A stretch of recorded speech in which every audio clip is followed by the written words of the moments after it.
Hello everybody, welcome to Nihonten Productions and to another Dead Meat reaction. Today we're gonna take a look at the kill count for 26, that movie from 26, Hatchet.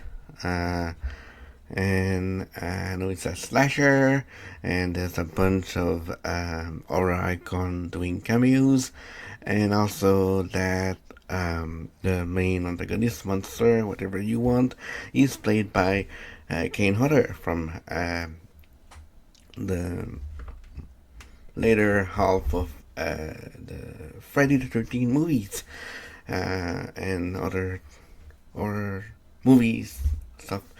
Okay, so yeah, and it's a very gruesome franchise, known for really gory kills. So I'm guessing, which is probably sure, that James will have some kind of hat on this one to cover for the kills. Because he will probably need one. And this is a crazy franchise that gets crazier and crazier as each movie goes along. And also, I don't know if he will do the rest of the movies. I waited 1 week to see if he will do the sequel, but now he's talking about the moment of the recording of this video. He has uploaded a video for Hills Have Eyes, so I don't know if he will come back to it next month or something. Who knows? But yeah, okay, but for today, let's see and take a look at Hatchet.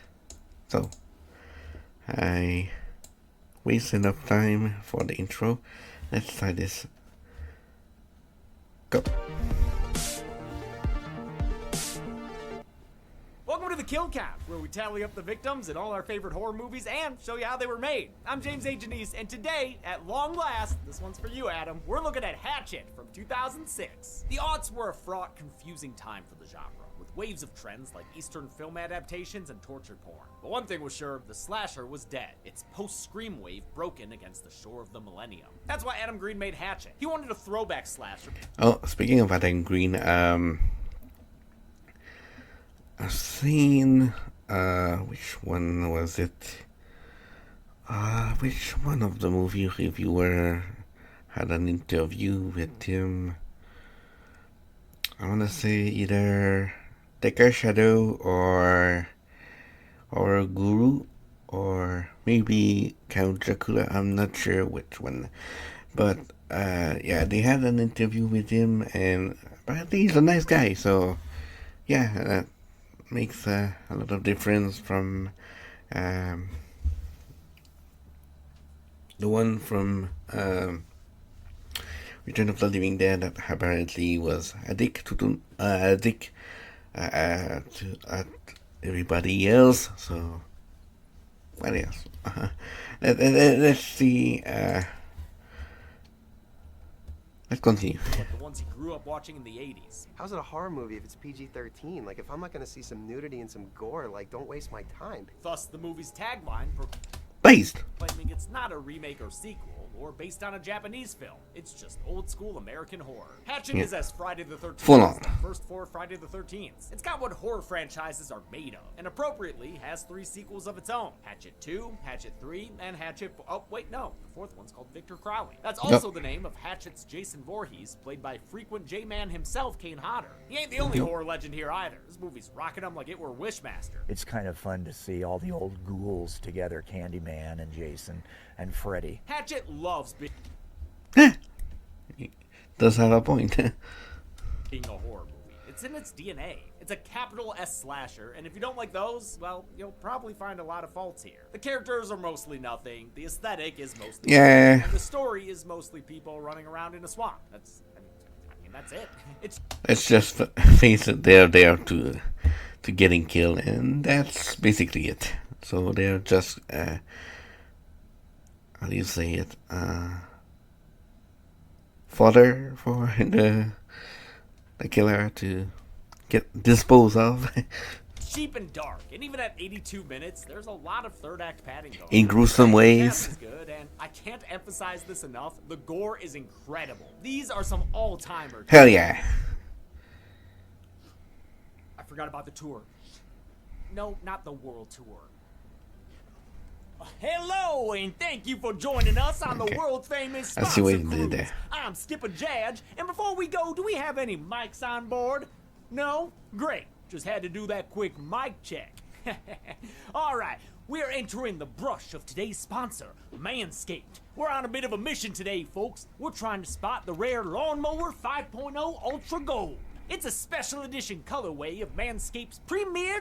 It's funny because in the last one I tried to guess that it was gonna be Manscaped when he stopped talking about underwears, but well, it's not really underwears, it's more like let's say trimming stuff.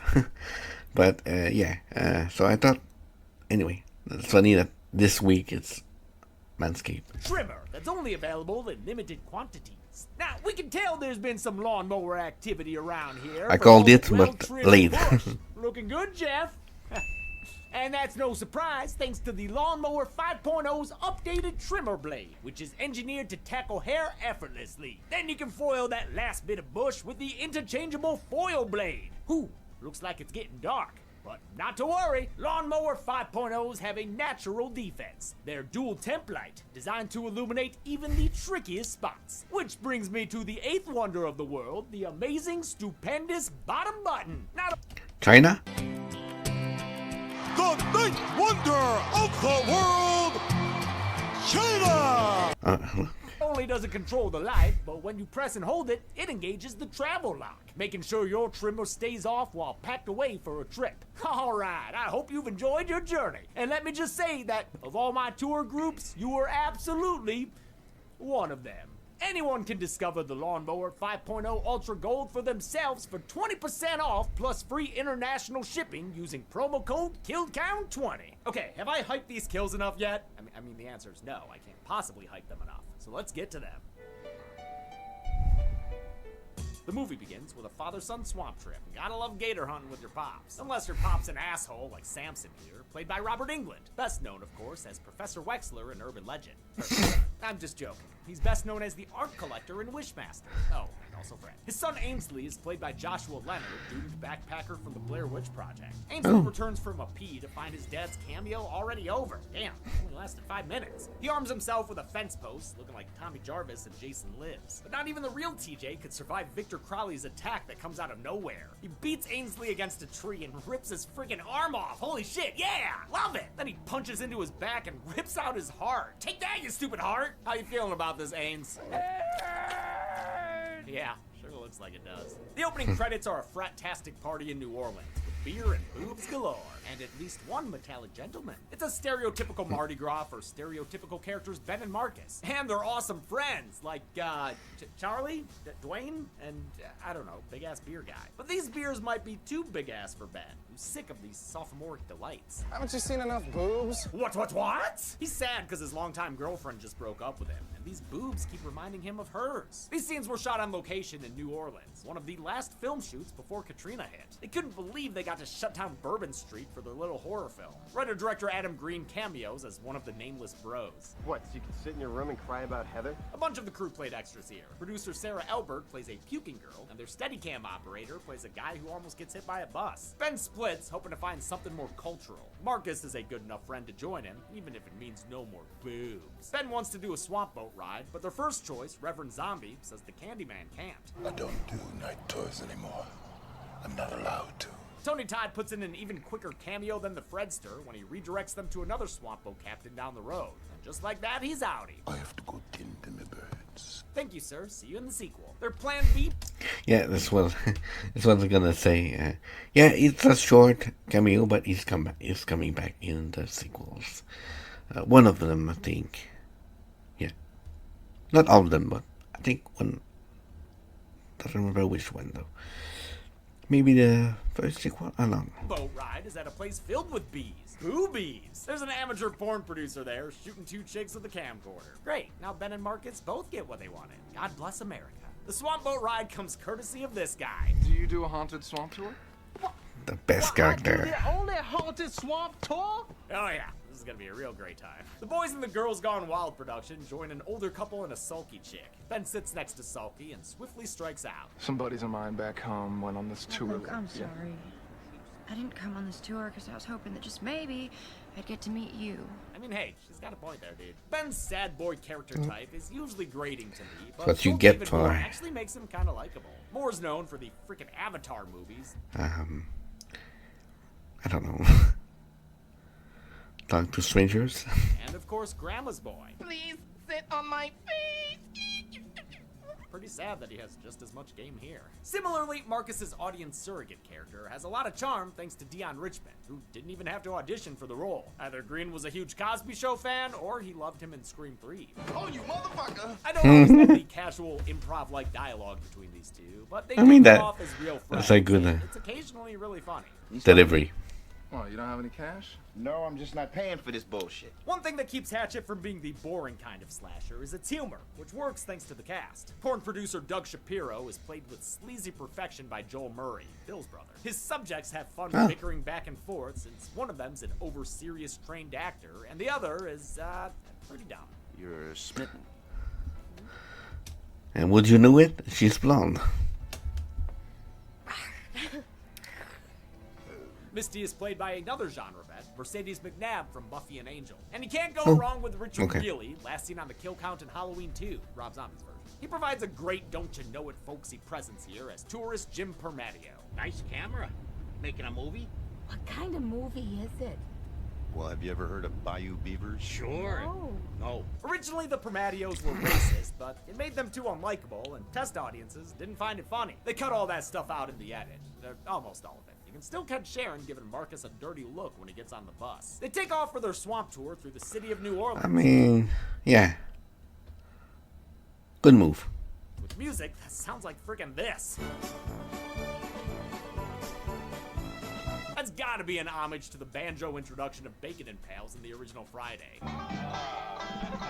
Oh, and hey, that looks a lot like a shot out of the intro of Nightmare 2. This is fun. Tour guide Sean, who's not very good at his job, gets them to the swamp and ushers them quickly onto his boat. Seems like they shouldn't be here, at least according to Jack Cracker, your average resident swamp drunk harbinger. Y'all gonna die. He's played by the late John Carl Beekler, who did makeup effects for this movie, and many others we've had on this show, including a serious list of heavy hitters, and also demonic toys. Beekler was involved with Hatchet way back when they were still trying to raise finance. He helped Green put together a teaser trailer that got people's attention, and put him in contact with Kane Hodder and Tony Todd. Todd agreed to a cameo role, knowing his character would have a bigger part in the sequel. The teaser earned 2 other fans who helped get the movie made through their... Can't be mad about that. First, a Fangoria writer known as Rotten Ryan Turek. Wow, he's such a baby here. Turek would go on to be a horror heavyweight, becoming a producer and VP of development at Blumhouse, and host of various podcasts. Seriously, dude is everywhere. The other advocate was Brad Miska at Bloody Disgusting, who later brought the VHS franchise to life. The swamp boat ride begins. Not that you can fucking see any part of it. What the hell is this? Hatchet versus Predator Requiem? Your tour sucks, Sean! Guys, would you just let me do my job? Save our boss. Can safely say I didn't see that coming. But yeah, aside from a brief Crowley sighting, the tour's a bust. Nothing on it is good. Your woo is so not in the moment. Yeah, well, your nipples are dumb. Not even the boobs. The boat hits a tree, gets stuck on some rocks, and the sky opens up like this were Return of the Living Dead. Before you know it, we're getting Titanic up in this bitch. There's shitty bilge rats, and the water gets to map table, so Jim Permettio tries to lead an escape. He slips and gets his leg nommed on by a gator. Aw, man, now how's he gonna jump to conclusions? Surly girly Mary Beth saves the day by shooting that gator. Then everyone shuffles off the sinking ship, and before you know it, it's done. They go further inland and look at Jim's leg. Diagnosis? It's not good. Sean admits this was only his second swamp tour, and that he's not even a local. I just moved down here from Detroit. Okay, but actually Detroit or like Farmington? So I already don't trust you, dude. We learned that Mary Beth is final girling it up because her dad and brother were the guys who got killed in the beginning. These are his woods. Whose woods? Victor Crowley. She gives us Crowley lore, complete with Dun, flashbacks. dun, dun. Victor Crowley was born disfigured, so the local kids would always tease him. That's why his dad kept him safe in their cabin, where he could take care of him in peace. But one Halloween night, Victor fell victim to a tragic prank. Teens with firecrackers caused a fire that trapped poor Victor inside. His dad got back. From where, dude? Trick-or-treating? And did his best to break his son free. He tried using the titular tool to help, but the hatchet wound up hacking into Victor. And it was an accident, but he hit him in the face with that hatchet. And poor Victor Crowley died.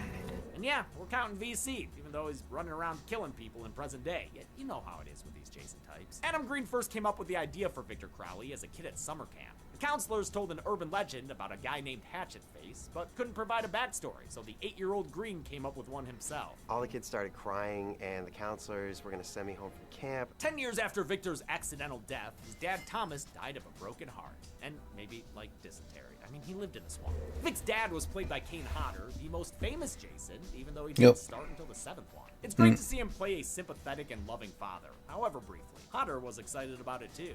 I had been trying to do more characters outside the makeup as well. Hodder was also the movie's stunt coordinator and plays Victor Crowley most of the time. His assistant stunt coordinator donned the costume for the scene where he's killed. Kinda had to. Kane was busy playing his dad. Young Victor Crowley was played by actress and producer Riley Vanderbilt. Fair enough. Walking around the shop with this elephant man deformed face, and then this like little tank top and shorts, and the whole time I'm like, and it was really confusing. So confusing, in fact, that Green and Vanderbilt wound up dating and getting married for a few years. Ever since his father's death, Mary Beth says Victor Crowley haunts this swamp and kills people. But now that he's killed her people, she's here to kill him, even though he's already dead. How does that work? Never mind. There's this ghostly cabin. Ooh, Sharon. Horror movie logic. Doesn't buy this malarkey and wants to get help for her ham sandwich of a husband. They start limping their way towards the cabin. Hope they find someone who can help.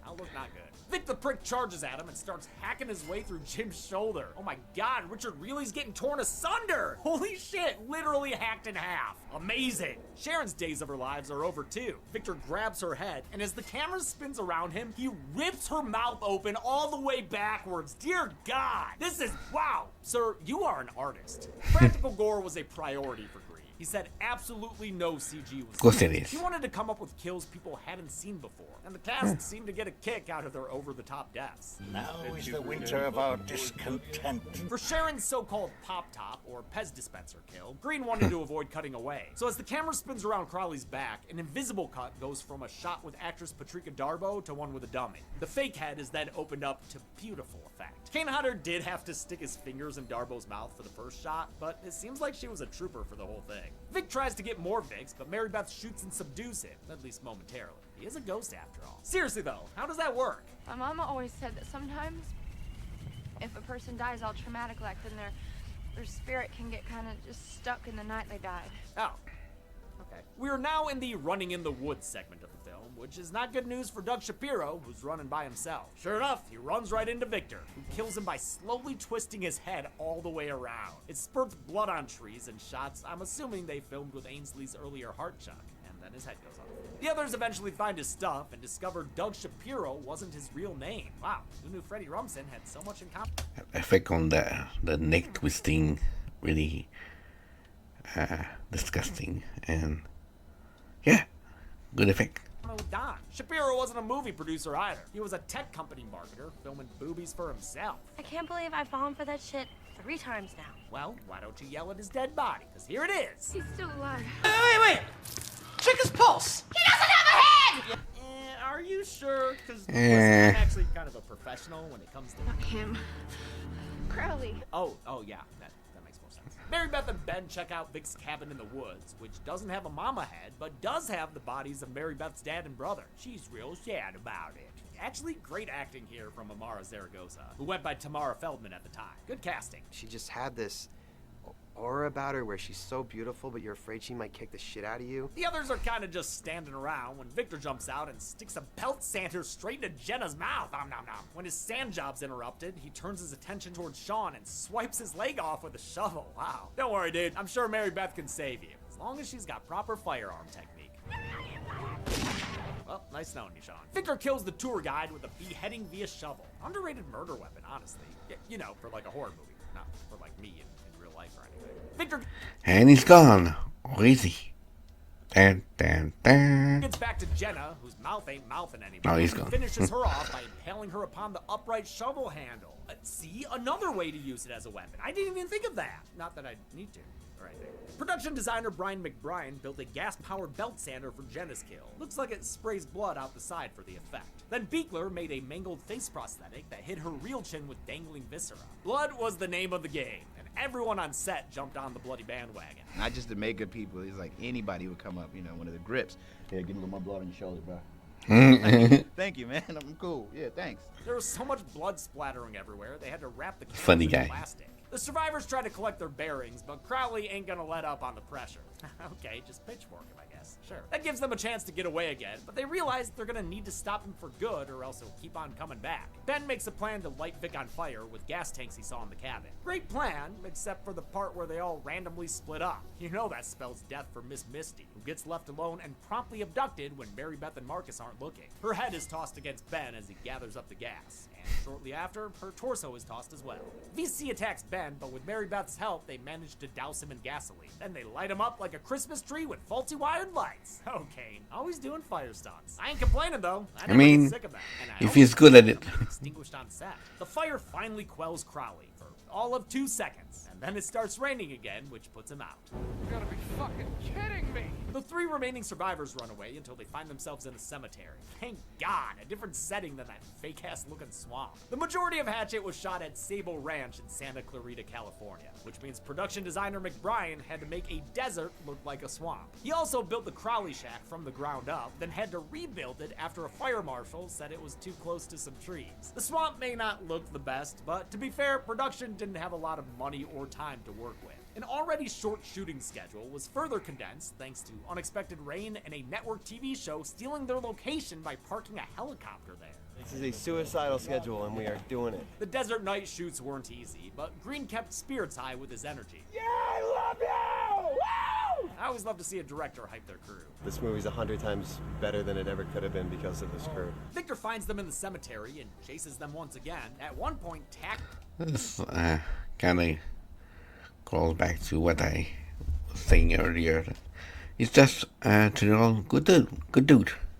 I mean, and puking into Ben's mouth? What in the Peter Jackson? Mary Beth puts in good final girl in here. She's kicking the crap out of this killer and saving these dudes. But that can only last so long. Eventually, Marcus is grabbed and bear hugged by Crowley, who then rips both his arms off. I love the way Dion Richmond falls there. To finish him off, Victor swings Marcus into a grave like a killer Claudio Castagnoli.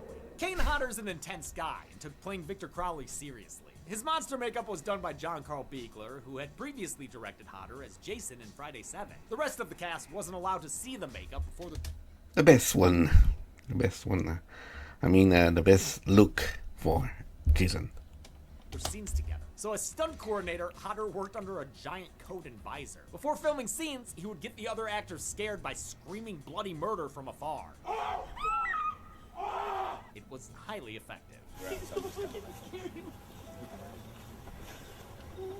He'd stay in character after Green called cut, too, and continue to chase the actors around the set. So I would run straight to the producer's tent because I knew he wouldn't go in there. I'd go get behind the monitors. Green also contributed to this atmosphere, keeping the cast scared through continual pranks. So there's never a safe moment. You never knew when somebody was going to scare you. I still think they're not totally comfortable around me, but that's good. Victor grabs a spear from the gate and hurls it right into Ben's foot, pinning him to the ground. Instead of leaving him, Mary Beth... That's an interesting way to go method. helps Ben push the pole forward, ripping open his foot, but also impaling Crowley through the neck when he runs into it. Very final chapter-esque finish for the big bad, with a nice little blood spray as punctuation. But of course, I ain't counting Crowley again, because we all know that guy ain't really dead. We'll confirm it in a minute, right after Mary Beth gets her Alice moment. She has a boat, she has serene music, she has supposed safety as it drifts away from shore. But wait for it, wait for it. Yep, there it is. Mary Beth's pulled underwater like that naked chick in Friday 7. She gets stuck on some plant life, but thankfully sees Ben's hand reaching down to help her. She grabs it, only to discover that Ben's severed arm is being held by Victor Crowley. Ben is bleeding out in the boat, and the movie ends with VC screaming into Mary Beth's face. How many bodies were fished out of the water in Friday the 13th Swamp Edition? Let's find out and get to the numbers. What Firefly friends? Oh my god! Wait, we're going somewhere? Where are you guys taking me? Go into the numbers. Go into the numbers. Go into the numbers. Taking you all the way. What's with the musical ending recently? I counted 11 kills. I don't like it. And most of them were real gory. The victims consisted of 8 men and 3 women, a more than 2-to-1 ratio of dudes. This count and breakdown's been seen twice before on this show. Sorry about that. Social media too. With a runtime of 84 minutes, Hatchet had a kill on average every 7.64 minutes. I'll give the golden chainsaw for coolest kill to Sharon Permadio. Plenty of awesome kills in this thing, but that head rip is a masterpiece of sundered skin, and the tongue sticking out vertically at the end is a nice touch. Don't study for lamest kill, we'll go to Samson at the beginning. But hey, Robert Englund spent enough time in the makeup chair. I'm glad he didn't have to get like a life cast or anything. And that's it. Hatchet came out in 2006 and made most of its money through DVD sales, because that was a thing that happened back then. Maybe one day I'll cover the sequels, but until then, I'm James A. Janice. This has been the Kill Count. On the next Kill Count. Hey, be good people. It's Dead Meat Video. Hey, we're the team at Dead Meat Video. Here with another Kill Count. I'm sorry, are we really doing this? Yeah, do we have to? Yeah, guys, it's part of the franchise, so... Okay. Here's VHS Viral. VHS Viral's wraparound vicious circles is a love story about a boy, a girl, and his camera. God damn it, Kev. No one to turn the thing off. He wants to get famous with a viral video or something. I seriously don't know. It makes no fucking sense, and it's shot like garbage. Keep going. We can edit that out. Dante the Great is a faux documentary about a trailer park magician and his magic demon cloak. There's no such thing as magic. Yes, there is, because only magic can explain how James got me to watch this thing. Ta-da. Parallel Monsters is a multiversal telenovela about a scientist who creates a door to another dimension. Cuando cruces a mi lado, empezamos a contar. Hey, not so fast, amigos. That's my trabajo. Try to keep it in your pants. Bone Storm is fine, and it follows some skateboarders across borders. Specifically, the Mexican one. That's where the donkey zebras roam free and the locals are just super friendly. Will they survive this skating sesh with Satan? Well, only if they get some help from the local authorities. Oh, fuck that. Vámonos. So this week, watch VHS Viral. Dude, Chelsea's gone. Then on Friday, make sure to tune in for the Kill Count. Seriously, your wife is missing. Only on Dead Meat. What is wrong with you? Wow, that's disgusting. Shouldn't a kid be watching this? It's coming to the road, okay? Save yourself. Save yourself.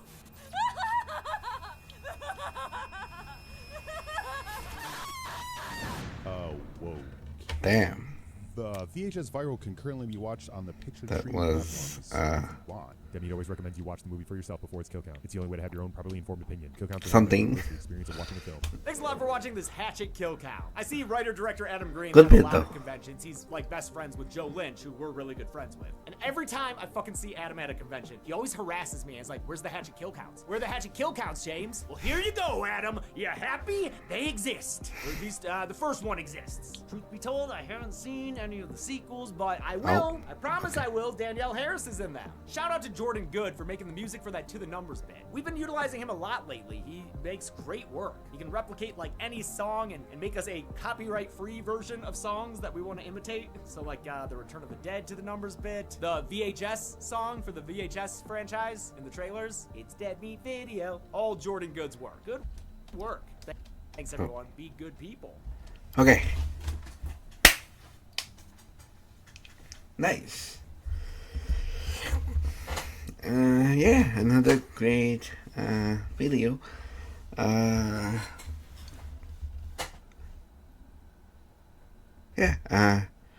So that explains why he didn't do the sequels yet. So yeah, I'll see what will go on in the next weeks. This video will probably be uploaded for the first Friday of October, so should be for the 4th of October. So yeah, we'll see what's going on next month, and if there's more Dead Meat reactions depending on what movie he's talking about, because I prefer doing movies I've already seen, because I can share my thoughts and stuff. When it's a movie I don't know, it's difficult. I can't really talk about it, or it's informative, yes, but I end up talking a little less, so it's a little less transformative, so it's not as good. But yeah. Anyway. Yeah. So that's about it. Don't forget to support and subscribe to Dead Meat. The links will be in the description for the video and the channel. Don't forget to watch the video for yourself. And you can sub to my channel if you want for more content. I'm doing reaction stuff mostly on Fridays. Also, I kind of can take suggestions if you want to suggest things to react to, as long as it's the US and stuff, obviously. But yeah, and also, like I just said, I prefer doing things I know about, so if I don't know about it, it might be more difficult. But yeah, I'm also open to discovering new stuff, so not that bad. Yeah, that's about it. So okay, anyway, have a good day or night, whatever it is when you watch this. Take care of yourself, and see you in the next video. Bye bye.